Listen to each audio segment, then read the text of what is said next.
Ahojte kamoši, vítam vás pri ďalšom vlogu. Dnes je piatok, dnes nehráme nikde, ani nerobím starejšieho, ale už som začal točiť vlog dnes, pretože sa idem chystať. Idem si žehliť košele na zajtra, pretože zajtra nás čakajú chodníky s chalanmi a potom idem hrať solo na oslavu. No a kto vie, čo sa potom ešte ďalej vyvrbí. A dnešný program je následovný, že chceme ísť pozrieť staromestské slávnosti do Žiliny, pretože tam hrá ženská kapela Vesna, taká slovanská kapela, ktorá používa prvky folklóru v pope a dá sa povedať aj v rape. A možno, že ste počuli túto pesničku od nich.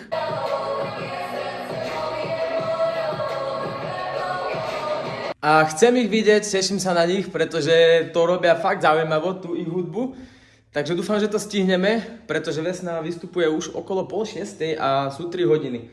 A ja tu mám teda to žehlenie a musím ešte poupratovať alebo pospratovať domáce rezance, pretože budúci víkend ideme na svadbu. Žení sa mojej priateľky brat a robili sme im domáce rezance do svadobného vývaru. Takže tu sa nám to krásne suší. Už je to usušené, teda robili sme to predvčerom a na tom site to je suché za chvíľu a vonku je teplo. Vetra sa nám tu, takže krása. Takéto domáce rezance pre 90 ľudí. Máme toho viac. Rezance by boli pobalené, nakoniec to vyšlo vyše 4 kg. V takýchto paperových taškách to máme, no čo poviete, bude to stačiť pre 90 ľudí. Ja si myslím, že ešte asi aj ostane. Sme to trochu prehnali. 27 domácich vajec a múky už si aj nepamätám koľko, ale dosť. Takéto plné tašky. 3 plné a jedna taká polovičná. Rezance máme pobalené, tak sa môžeme pustiť do žehlenia. Musím povedať, že žehlenie som vždy považoval za extrémnu stratu času. Nikdy ma to nebavilo a mal som k tomu strašne veľký odpor, ale v poslednej dobe si k tomu začínam hľadať cestu, pretože si vždy pustím nejaký podcastik k tomu, no a vyčilujem a je to taká istá forma relaxu, toto žehlenie košiel. Takéto košele dokážem ožehliť, ale normálnu košelu na gombiky, to mi robí problém. My sme práve prišli do Žiliny, tešíme sa na koncert, Vesna už by mala spievať, tá dievčenská kapela. No a ideme si užiť trochu staromestské, ale iba decentne, pretože zajtra ráno o 9:00 budíček a o 10:00 už musíme byť u ženicha.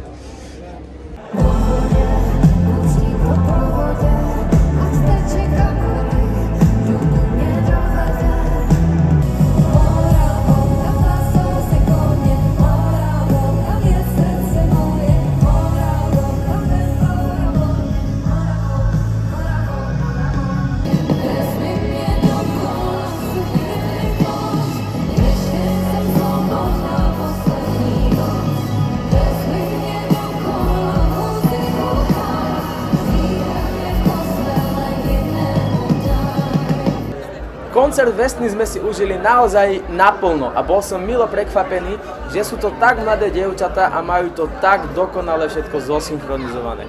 Tešíme sa na ďalší koncert Vesny, dúfajme, že už v blízkej budúcnosti. Dobré ránko, my sme včera prišli o 11:45 večer, no a idem sa teda rýchlo obliecť, mám nejakú polhodinku, odprchovať sa, pustiť si pesničky do sprchy, nech sa rozospievam. A vonku to vôbec nevyzerá dobre, asi bude pršať, horšie, že mám v pracovni kroj aj vestu, aj všetky ostatné veci. Ale mám ešte nejaké náhradné, chvála Bohu, že nemám iba jeden ten set krojový. Ja už som v aute, idem pozbierať chalanov pomaličky, jedného, druhého, no a akurát tak pekne stíhame prísť k ženichovi. Máme ešte nejakú časovú rezervu, tak super, len prší, pozrite ako je hnusne. No snaď moc dneska nezmokneme. A ak zmokneme, tak nevadí. Veď prší, láska. Prišli sme k ženichovi, ale prší a nevieme, kam máme ísť. Asi tu. Vidíme číslo domu, tak zahráme asi tu vonku. Vyzdobené to tu nie je, ale to nevadí. My to tu ozdobíme svojimi pesničkami. Ideme na to.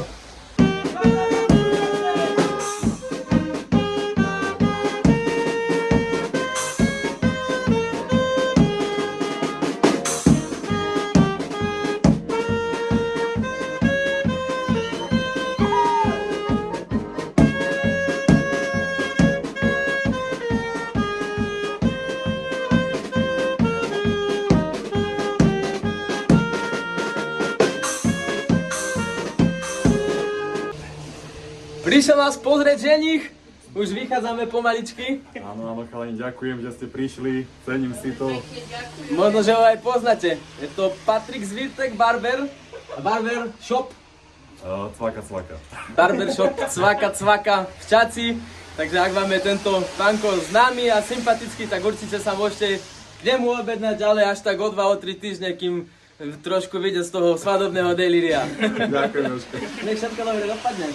Tak nevestín domček sme našli. Krásne vyzdobené, ako sa na nevestu patrí. Už to len niekde zaparkovať, vyťahnuť nástroje a ideme na to. Ešte čakáme na nevestu so ženichom, lebo sa išli fotiť. A zatiaľ takýto fajný obedík. Tešíme sa. Klepu sa ti ruky. Dobrú chuť, chlapci. To je asi preto, že nepijem a šoferujem.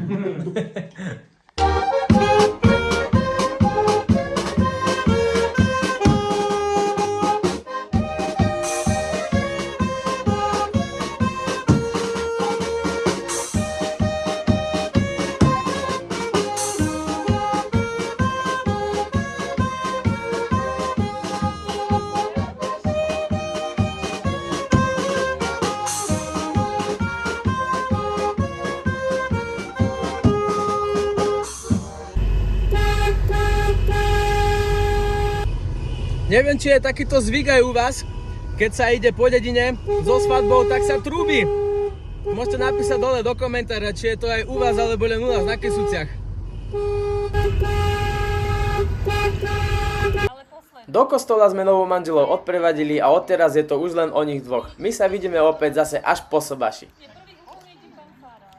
No a my sme si odbehli na kavičku, kým je sobáš. A chceli sme si dať pivo, ale nemôžeme, pretože budeme ešte všetci šoferovať. Takže len takto s kávou. Chlapci, na zdravie. Na zdravičko. Naši novomanželia sú svoji, teraz nasledujú gratulácie a popri gratuláciách budeme s chalami opäť hrať. Tak gratulácie prebehli, novomanželom sme zagratulovali, zahrali. Ešte dáme niečo, kým sa povozia, kým si sadnú do aut. No a pokračujeme ďalej. Tak máme odohrané chodničky, idem chalanok rozviesť domov, no a ja pokračujem teraz solo na oslavu. Myslím, že to je 60-ka, aspoň tak myslím, že mi písali. No a potom večer sa uvidí, lebo sa nám tam rysuje ešte jedna akcia, tak dneska to bude možno, že trojité kombo. Tešíme sa na to. Už som zaparkoval pred salou. Idem teda na ďalšiu oslavu, je to 60-ka, mám to overené, no a teším sa, som zvedavý, aká bude tu atmosféra. Ale vraj tu nie je nejak veľa ľudí, len do 20, takže to bude také príjemné, také rodinné. Neviem, či ste to už spievali, alebo ešte nie? Ešte nie. Jak poznáte, tak sa pripojte.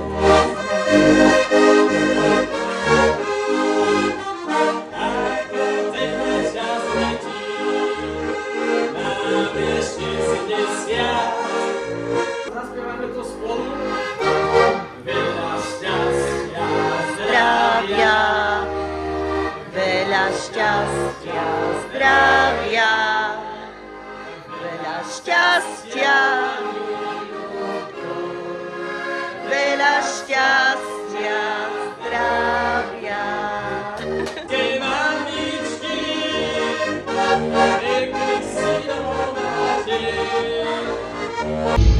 Práve som dohral na oslave, idem domov zaviesť auto a ešte by sme sa mali vidieť dneska večer s chalanmi, pretože máme ísť ešte na nejakú oslavu a ešte môj jeden kamarát sa dnes lúči s rozlúčkou, teda má rozlúčku so Slobodou, čiže sa lúči so Slobodou, tak som to chcel povedať na začiatku. Takže uvidíme, kam ešte dnes pôjdeme. No a musím povedať, že na oslave super, na to, že koľko tam bolo málo ľudí, tak bavili sa pekne, spievali, tancovali a tak ma vybavili domov. Tu už takú výslužku som strašne dlho nedostal. Ako dali mi fľašu Jägermeistera, nejaké radlere domov, aj koláče. Takže naozaj som spokojný a boli teda evidentne spokojní aj oni. A to mám vždycky takú radosť z toho, že tá spätná väzba od tých ľudí je. Kto ste muzikant, tak to určite poznáte a viete to oceniť tak ako ja. To je krása. Na začiatku leta ojno stroje jak na 1.1. Už sme zase spolu v trojici v pôvodnej, ako sme to ráno začali. A ideme pozrieť teda tú rozlúčku so Slobodou na chvíľočku a potom do Novej Bystrice podporiť našeho Martina Galuščaka, ktorý tiež s nami hráva, ktorý robí dneska DJ-a. A tak sme mu zobrali heligonku a budeme hrať vo Štvorici. Teším sa na to. Vo Štvorici po opici 3/4 na 10. Ana sa smeje, že vo Štvorici po opici. Vlakem. Tak možno, že zajtra.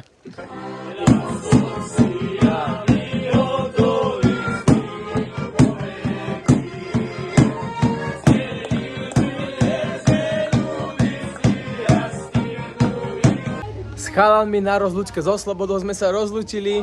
Rozlúčili sme sa vo veľkom. Malo to zmysel tam ísť určite, pretože už to tam tak nejak zaspávalo po prvom dni. No a teraz sme ich trošku rozveselili, zase nakopli s živou energiou a akurát sme prišli na oslavu, na Novú Bystricu. Takže zahráme niečo s chalanmi a tým sa na dnešok lúčime. Vidíme sa zase zajtra a zhodnotíme celé naše dnešné hranie, ako to dopadlo. Dobrú noc zatiaľ. Dobré ráno. Ja som pred chvíľočkou vstával.